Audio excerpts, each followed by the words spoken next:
सभी को प्रणाम। हर हर महादेव, जय शिव शंभू। महाकाल की कृपा सदैव सब पे बनी रहे। आइए आज हम उस आत्मदृष्टि और उसकी शक्ति के बारे में बात करते हैं, जो हमारे जैसे तो नहीं होते हैं लेकिन हमसे बहुत अच्छे होते हैं, जो ये संसार रूपी आँखों से तो नहीं देख पाते, पर वह आत्मा से, अपने आत्मदृष्टि से इस संसार को बहुत सुंदरता से देखते हैं। जानते हैं कैसे? आइए छोटी सी कहानी के माध्यम से समझते हैं। एक गांव रहता है जिसमें एक रमेश नाम का व्यक्ति रहता है। उसकी गांव बहुत सुंदर है, प्राकृतिक सौंदर्य थी उसके गांव में, पर इस सुंदरता को देखने के लिए उसको यह सांसारिक दृष्टि नहीं थी उसके पास। वह देख नहीं पाता था, जन्म से ही अंधा था।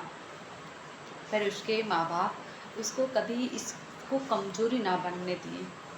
उसके माता पिताजी हमेशा बोलते थे कि तुम्हारे अंदर की अंतर आत्मा को अपनी दृष्टि बनाओ, उसे देख नहीं सकते, महसूस तो कर सकते हैं।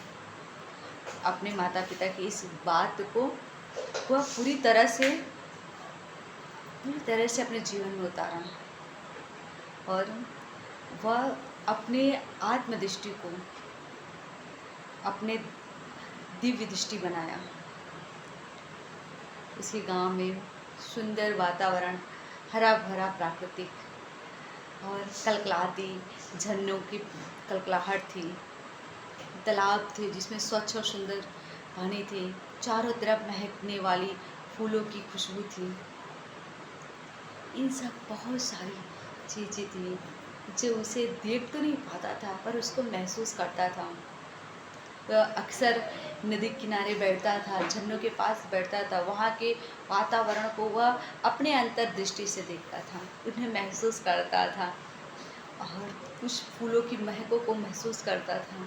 उसके लिए यह सबसे अच्छा दृश्य था। एक समय उसके गांव में हर वर्ष एक नाटक होता था। हर बार नाटक का अलग अलग दृश्य होता था, अलग अलग उसकी कहानियाँ होती थी। इस बार यह नाटक एक ऐसे व्यक्ति पर आधारित था जो व्यक्ति देख नहीं पाता था, पर अपने आत्मदृष्टि से वह संसार को बहुत अच्छी तरह से देखता था, बहुत अच्छी तरह से महसूस करता था। जब यह बात रमेश को पता चली तो उसकी जिज्ञासा बढ़ गई इस नाटक को देखने के लिए। वह जब नाटक लगाया तो अपने मित्रों के साथ उसे देखने गया। मित्र लोग पहले बोले, तुम देख पाओगे क्या? देख नहीं पाएंगे, सुन पाएंगे, महसूस कर पाएंगे, शायद खुद को उसमें मैं देख पाऊँ। उस नाटक में गया हूँ। नाटक जैसे शुरू होता गया, जितने दिन बीतता गया, रमेश अपने आप को उसमें उस नाटक को दर्शा रहा था, उसका भूमिका निभा रहा था।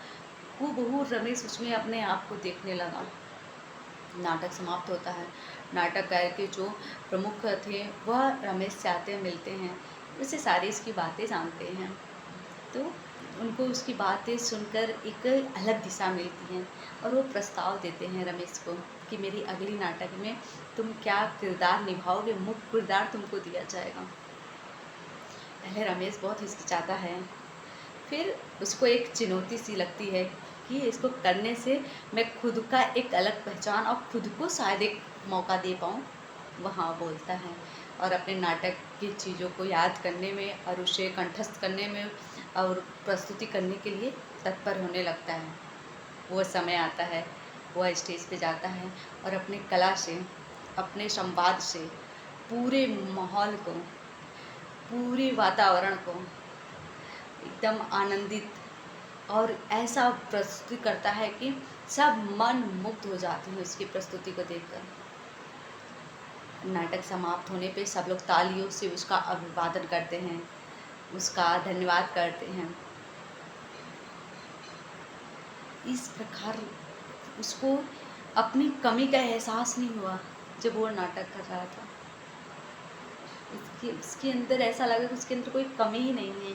वो पूर्णतः इस संसार को देख रहा है, समझ रहा है, खुद को जान रहा है। यह होता है आत्मशक्ति, आत्मदृष्टि। आत्मशक्ति हो, आत्मदृष्टि हो तो मार्ग अपने आप बनाया जा सकता है। ये देखने की दृष्टि हमारी कहीं ना कहीं खोटी हो जा रही है, कहीं ना कहीं गंदी हो जा रही है, पर आत्मदृष्टि अगर सही हो तो हर जगह अच्छाई है, बस उसे देखने की देर है। तो इस कहानी से हमें क्या सीख मिलता है? हम ये संसारिक रूपी आँखों से सबको तौलना मोलना छोड़कर अपने आत्मदृष्टि से सबको देखें, सबसे स्नेह करें, सबकी भावनाओं को कद्र करें और आत्मदृष्टि से ही हम अपने सही मार्ग को चुनें। और सबसे बड़ी बात, हमारे अंदर, सबके अंदर कमी है, कोई परिपूर्ण नहीं है। जो भी कमी है उसे स्वीकार करें, वो कोई भी कमी हो सकती है। अभाव में ही प्रभाव को दिखाने का असली मौका होता है, जो रमेश ने दिखाया। तो बस यही करना है, कितना ही जीवन में अभाव है पर आपका आत्मनिर्भरता, आत्मविश्वास, मन की शक्ति आपको प्रभाव दिखाने से रोक नहीं सकती। तो आप सभी लोग इस कहानी से अच्छी सीख लीजिएगा, और अच्छा लगे तो कमेंट में हर हर महादेव जरूर लिखिएगा। बाबा सब पे कृपा बनाए। सभी को हर हर महादेव, जय शिव शंभो। जीवन में सुख, आनंद, खुशी और जीवन का सत्य मार्ग बस यही है। ईश्वर से जुड़िए, ईश्वर से जोड़कर रखिए और ईश्वर में रहिए। वही आनंद है, वही सुख है और वही सबसे बड़ी पूंजी है। सभी को जय श्री राम, राधे राधे।